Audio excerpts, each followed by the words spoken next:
Our topic for today is all about the globalization of world economy. What is world economy?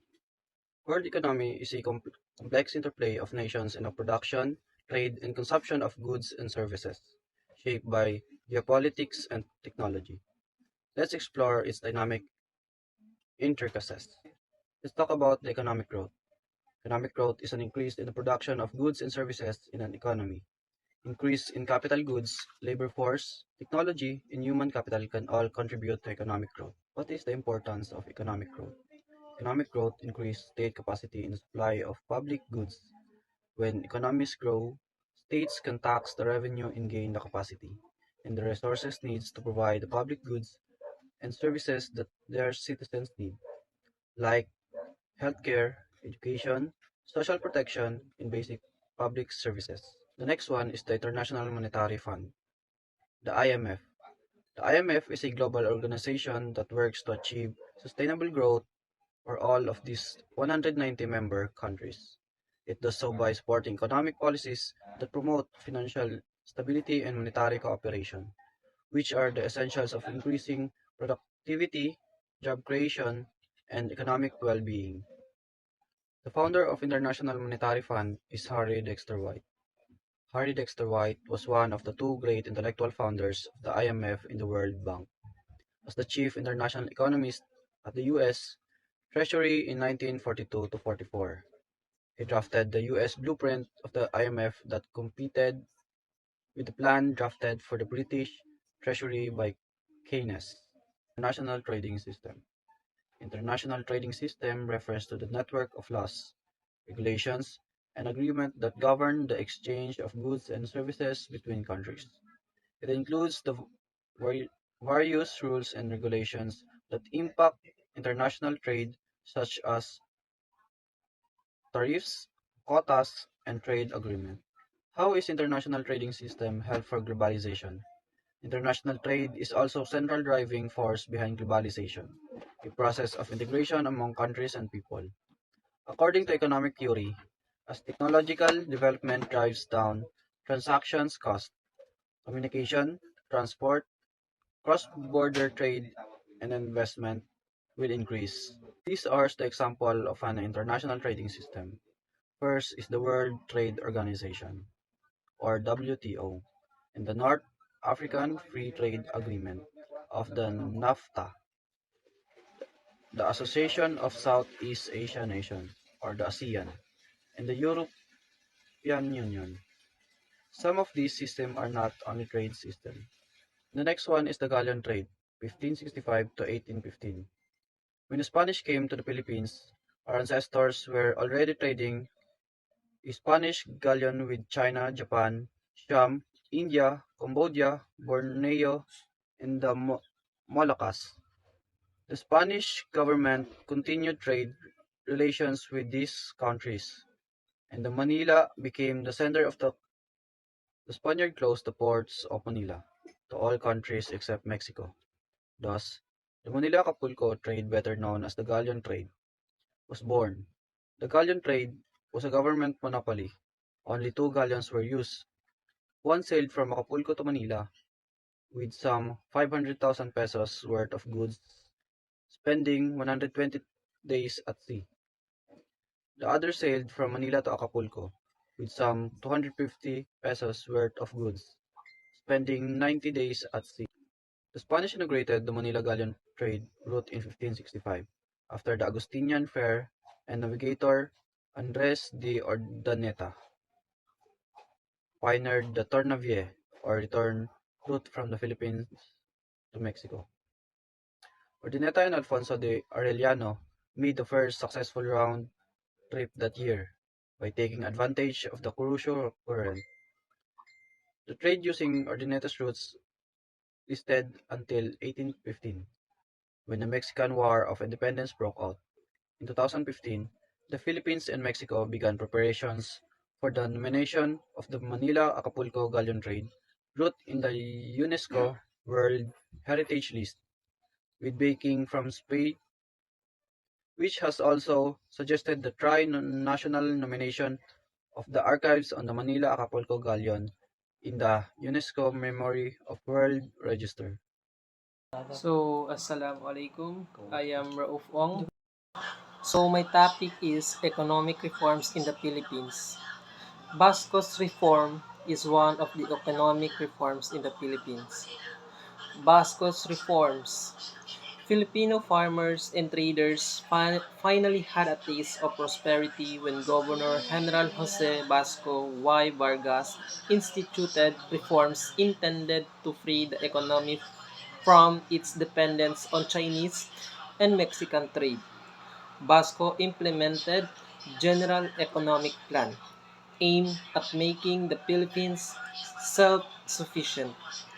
He established the Economic Society of Friends of the country, which gave incentives to farmers for planting cotton, species, and sugarcane, encouraged miners to extract gold, silver, tin, and copper, and rewarded investors for scientific discoveries they made. So, Governor General Jose Basco Y. Vargas brought prosperity to Filipino farmers and traders by implementing a comprehensive economic plan. This plan aimed to liberate the economy from its reliance on Chinese and Mexican trade. The point of Governor General Jose Basco Y. Vargas in General Economic Plan is to make the Philippines more economically self-sufficient.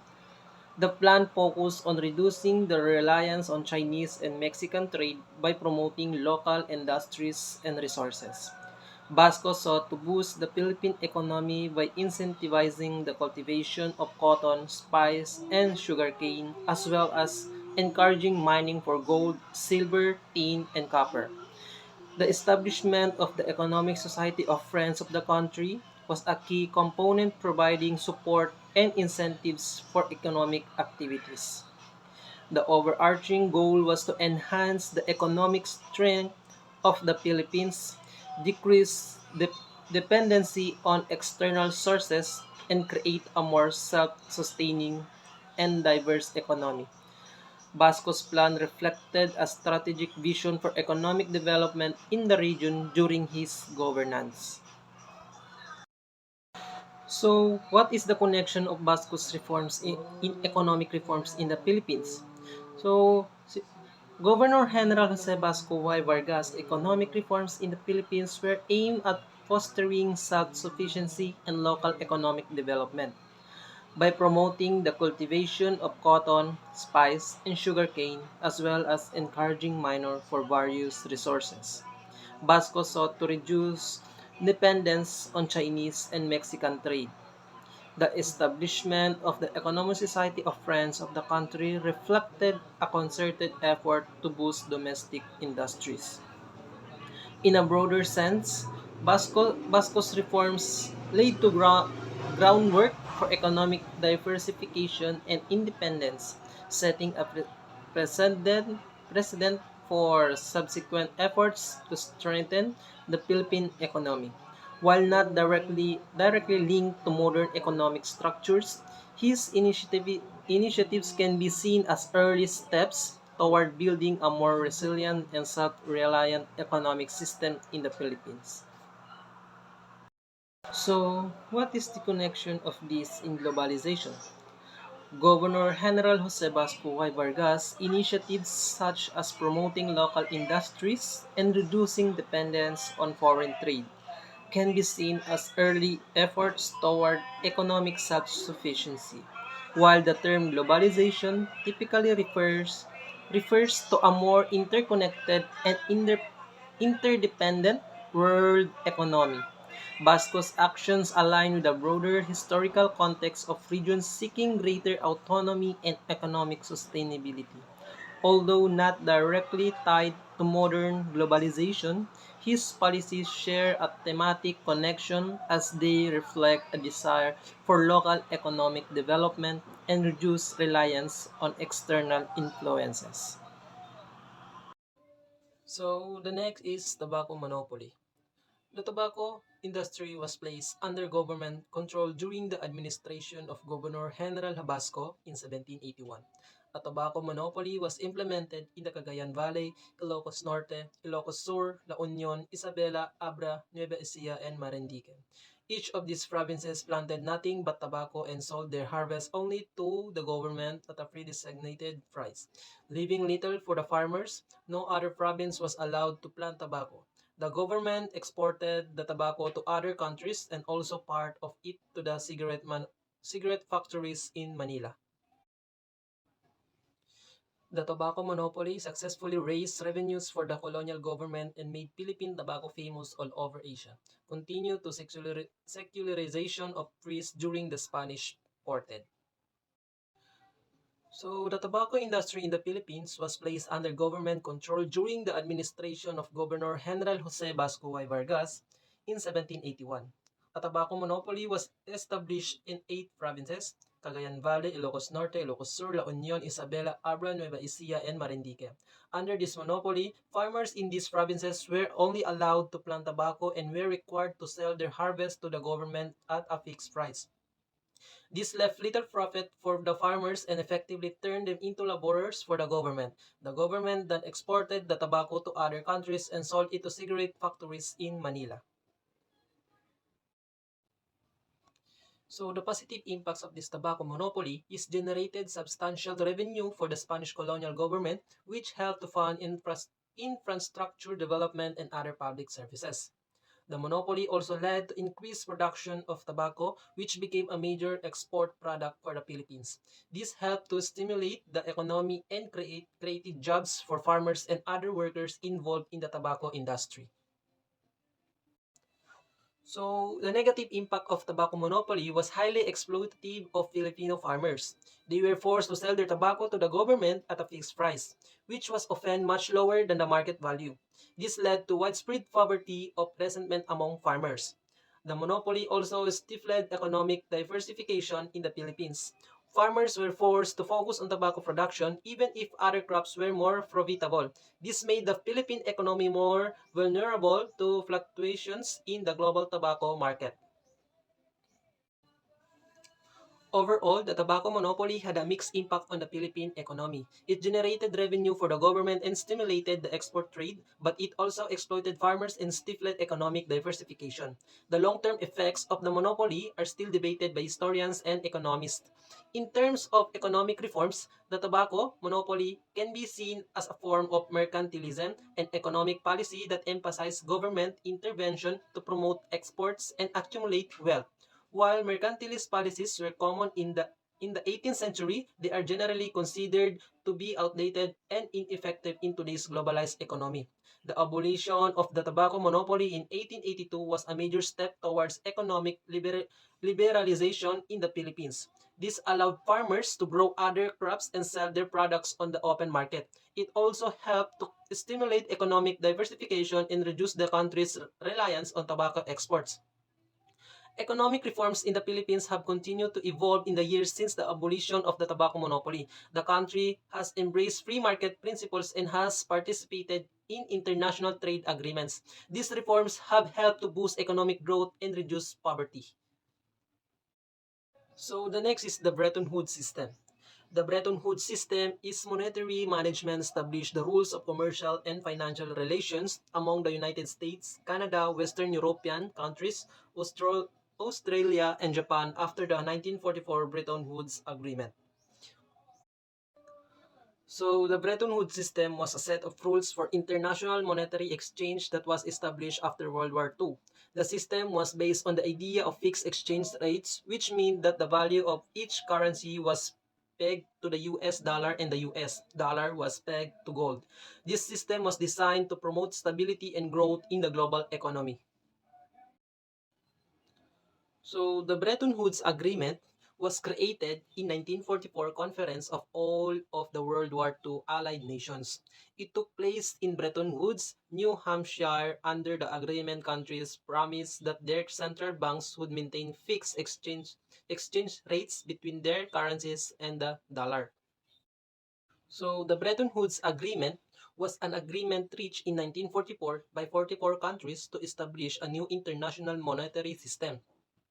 The system was based on fixed exchange rates where the value of each currency was pegged to the US dollar and the US dollar was pegged to gold. This system was designed to promote stability and growth in the global economy after World War II.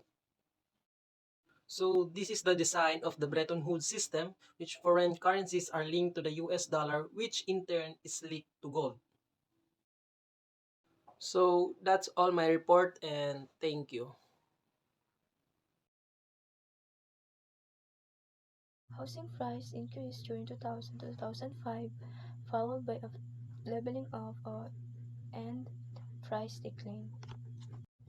Ang pagtaas ng presyo ng mga bahay noong 2000 to 2005 na sinundan ng pagbaba ng presyo noong mga taon na ito, tumaas ang halaga ng mga bahay dahil sa malakas na demand. Ngunit pagkatapos ng ilang panahon, nagkaroon ng pagkakapantay-pantay ng presyo at kalaunan nagbaba ang mga presyo. Ang mga kadahilanang nagdulot nito ay maaaring maging may kinalaman sa mga pagbabago sa ekonomiya at sa demand at supply ng mga bahay. Increase in the default and foreclosure rates beginning in the second half of 2006 due to the Fed's manipulation of interest rates during 2002-2006. Ang pagtaas ng mga default at foreclosure rates simula sa ikalawang hati ng 2000 at ang pagkikialam ng mga Federal o Feds na bangko sa mga interest rates. Noong mga taong ito, lumago ang mga kaso ng mga hindi nabayaran na utang at mga foreclosure sa mga tahanan. Ang mga taong hindi makapagbayad ng kanilang mga pautang ay nagdulot ng pagsalanta sa ekonomiya at ang pagtaas ng mga foreclosure ay nagdulot ng pagsasaayos ng mga halaga ng mga bahay. Isa sa mga dahilan na nagdulot nito ay ang likas na pangangailangan ng mga institusyong pananalapi na hikayatin ang mga pagkakautang sa pamamagitan ng pagmanipula ng mga interest rate. Collapse of major investment banks in 2008. Ang pagbagsak ng mga investment bank noong 2008, noong taong ito nagkaroon ng matinding pagbagsak ng mga investment bank o mga bangkong namumuhunan. Ang mga bangkong ito ay nagdulot ng mga pamumuhunan at mga serbisyong pananalapi. Ang kanilang pagbagsak ay nagbunga ng malawakang epekto sa pandaigdigang ekonomiya at nagpapakita ng mga kahinaan sa mga sistema ng pananalapi. Collapse of stock prices in 2008. Pabagsak ng halaga ng mga stock noong 2008. Noong taong ito, nagkaroon ng matinding pagbagsak sa halaga ng mga stocks o mga pag-aari sa mga kumpanya. Ito ay nagdulot ng mga financial na problema at pagsasara ng mga negosyo. Ang pagbagsak na ito sa halaga ng mga stocks ay nagresulta sa mga pagkalugi ng mga investor at malawakang epekto sa mga ekonomiya sa buong mundo. The global financial crisis and the challenge to neoliberalism. Naganap ang global financial crisis noong 2008 dahil ito sa financialization o dahil ito sa paglikha ng maraming di tunay o peking yaman, pananalapi o pera. Ang sinasabing neoliberalismo ay isang ideolohiya na nagtataguyod ng malayang pamilyan at sariling pagpapatakbo ng mga negosyo at ekonomiya sa panahon ng neoliberal. Ang mga pamilyan ay naging pangunahing tagapagpasya sa ekonomiya at patakaran ng gobyerno. Dahil dito, ang mga pribadong kumpanya at mga mamamayang negosyante ay nakakakuha ng malaking kapangyarihan at kontrol sa ekonomiya, at ito ay nagresulta sa paglaki ng agwat sa pagitan ng mga mayayaman at mahihirap, pagtaas ng kahirapan at pagkakaroon ng mga patakaran na mas naglilingkod sa mga private interest kaysa sa patakaran ng mga mamamayan. Sa financialization, naging kadalasan ginagamit ang mga komplikadong instrumento sa pananalapi at nagkaroon ng malaking pagtaas ng panganib na tinanggap ng mga institusyong pananalapi. Dahil dito, nagkaroon ng mga pagbagsak ng mga bangko at iba pang malalaking institusyon na nagdulot ng malaking kalituhan at kawalan ng tiwala sa merkado. Ang neoliberalismo naman ay isang ideolohiyang nagtataguyod ng sariling regulasyon at epektibong mga pamilya. Ang mga pangyayaring ito ang nagdulot ng pagkalugmok ng pangdaigdigang ekonomiya noong 2008 at tinawag itong financial crisis dahil sa mga epekto nito sa mga institusyon ng pananalapi, mga negosyo at mga tao sa buong mundo. Neoliberalismo and its discontent. Ang neoliberalismo ay isang pampulitikang pananaw at ekonomikong doktrina na nagtataguyod ng malayang merkado, pribadong pagmamay-ari at minimong pakikialam ng pamahalaan sa ekonomiya.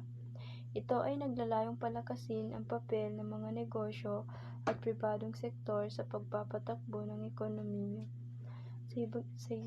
Sa ibang salita, ang neoliberalismo ay nagtutulak ng deregulasyon, liberalisasyon ng kalakalan at pagsasapribado ng mga serbisyo ng pamahalaan.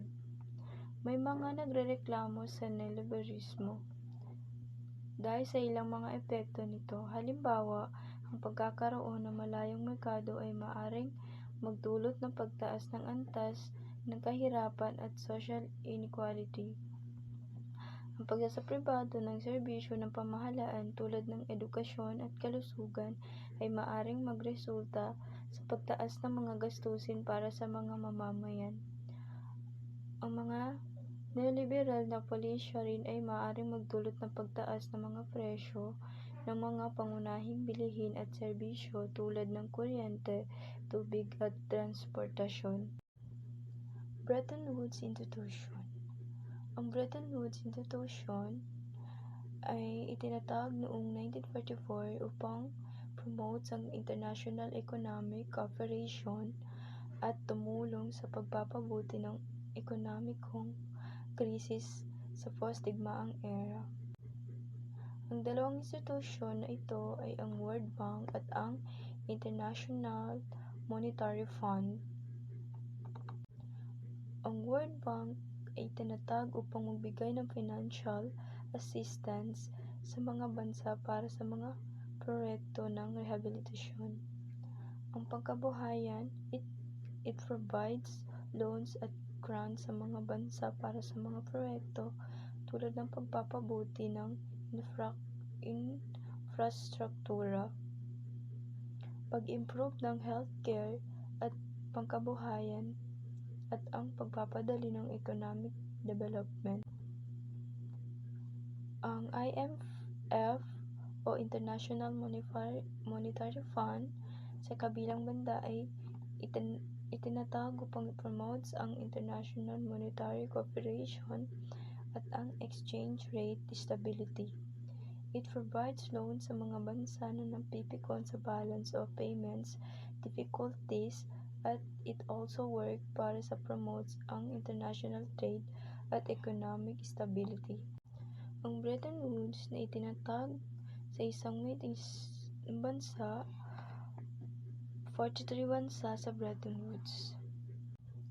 Sa USA noong July 1944. Ang meetings ay sinasagawa upang establisyahan ang isang bagong international economic na magpapadali ng cooperation at stability sa post-digmaang era. Ang creation ng World Bank at IMF ay based sa mga ideya ng isang trio ng key expert, US Treasury Secretary si Henry, ang kanyang chief economic advisor na si Harry Dexter White at ang British economist na si John Maynard Keynes. Sinisikap nila ang establishment ng isang post-war economic order na magpapadali ng notions of consensual decisions making at cooperation sa realm of trade at economic relations. Ang Bretton Woods Institution ay naging malaking ambag sa pagpapadali ng international economic cooperation at sa pagpapabuti ng global economy. Nagsisilbi sila ng financial assistance sa mga bansa na napipikon, tumulong sa economic development at nagpapabuti ng exchange rates at nagpapadali ng international trade. Assalamualaikum warahmatullahi ta'ala wabarakatuh. My name is Nur Mujahid Menang. So I'm presenting my video presentation about my topic for this report. So what is economic globalization? Ang globalisasyon pang-ekonomiya ay isa sa tatlong pangunahing dimensyon ng globalisasyon na karaniwang makikita sa akademikong panitikan. Kasama ang dalawang iba pa ay ang globalisasyong pampolitika at globalisasyong pangkultura. Gayun din ang pangkalahatang termino ng globalisasyon.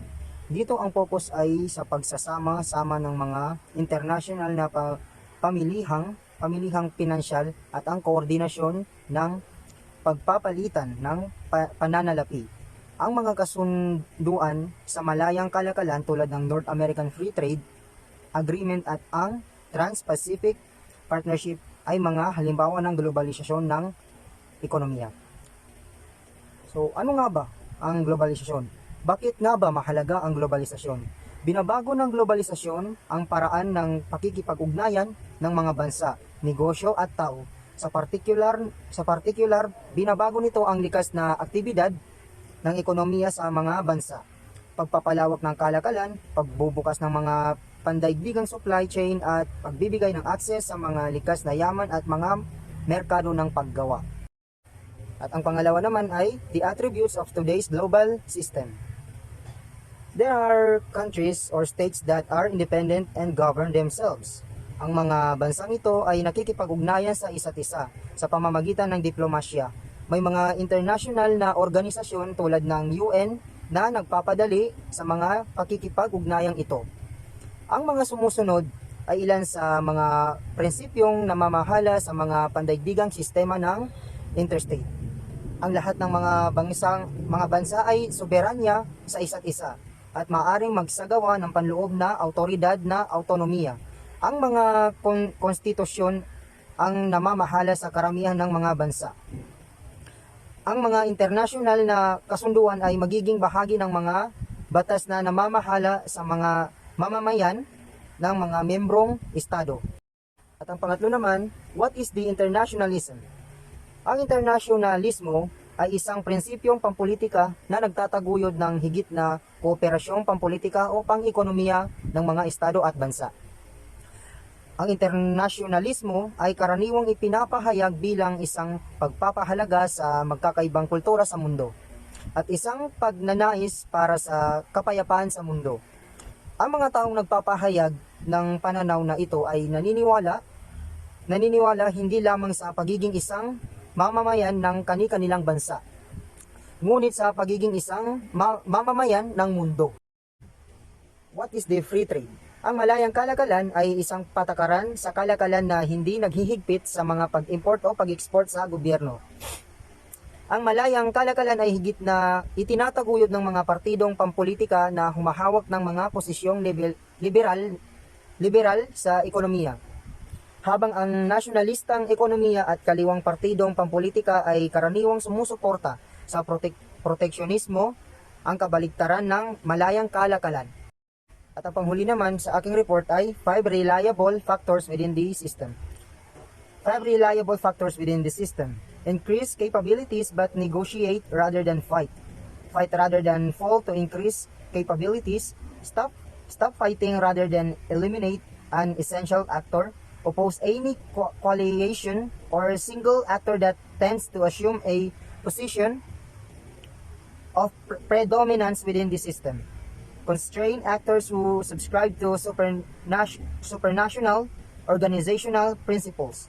Permit defeated essential actors to re-enter the system as acceptable role partners or act to bring previously inessential actors within an essential actor classification. Treat all essential actors as acceptable role partners. Hello everyone, my name is Nor Eliza Yusuf. I'm the next reporter and my topic is all about international trade. So what is international trade? It refers to the exchange of goods, services, and capital between countries. It involves the export and import goods and services across international borders, allowing countries to specialize in producing and exporting goods which they have a comparative advantage and to import goods that may be produced more efficiently or at a lower cost by another country. So, ang international trade ay tumutukoy sa pagpapalitan ng mga kalakal, sa serbisyo at kapital sa pagitan ng mga bansa. Ang international trade ay may dalawang katangian. Ito ang import trade at export trade. So, ano ba itong import trade?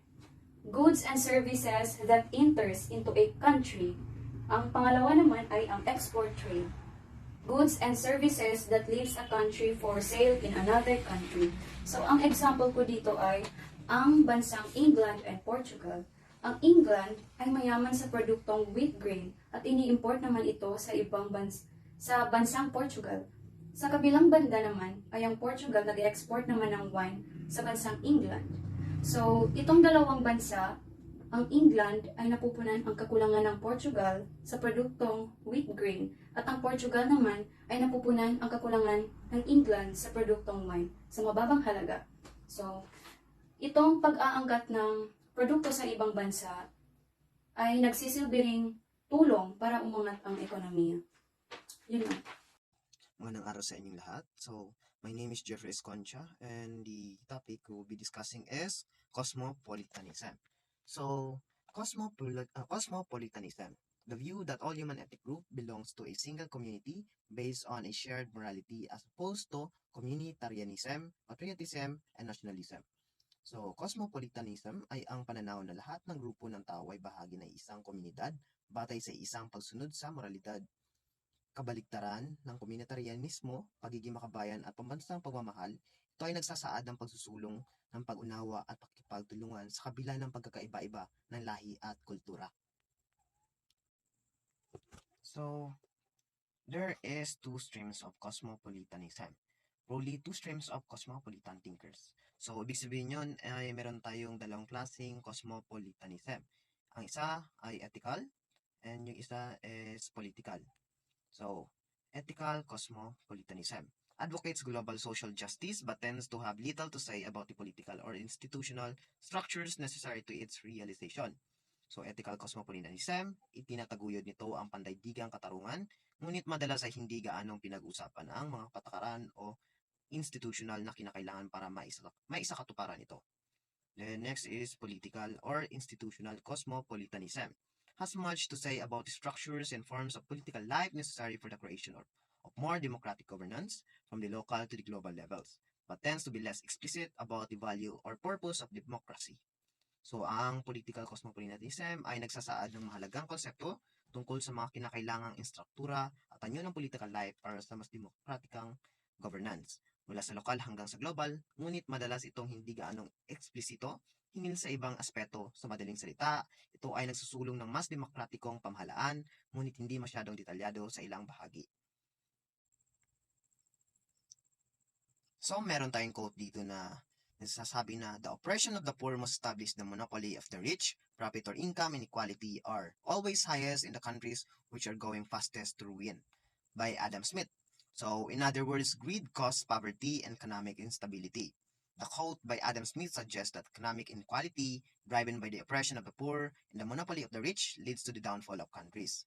So, sa konteksto ng cosmopolitanism, ang pahayag ni Adam Smith ay maaring maugmaan sa prinsipyo ng cosmopolitanism dahil ipinapakita nito ang kahalagahan ng pagkakapantay-pantay at katarungan sa lipunan. Ang cosmopolitanism ay nagtataglay ng idea na lahat ng tao, anuman ang kanilang estado o bansa, ay dapat tratuhin ng pantay-pantay at may karapatang magkaroon ng magandang buhay. Ang pahayag ni Smith ay naglalarawan ng katiwalian at hindi pagkakapantay-pantay na maaaring maging sagabal sa pag-unlad ng isang bansa na hindi tugma sa prinsipyo ng cosmopolitanism na nagtataguyod ng mas malawakang pag-unlad at kooperasyon. Tapos na po ang aking report. Maraming salamat sa pagkikinig. Hanggang sa muli.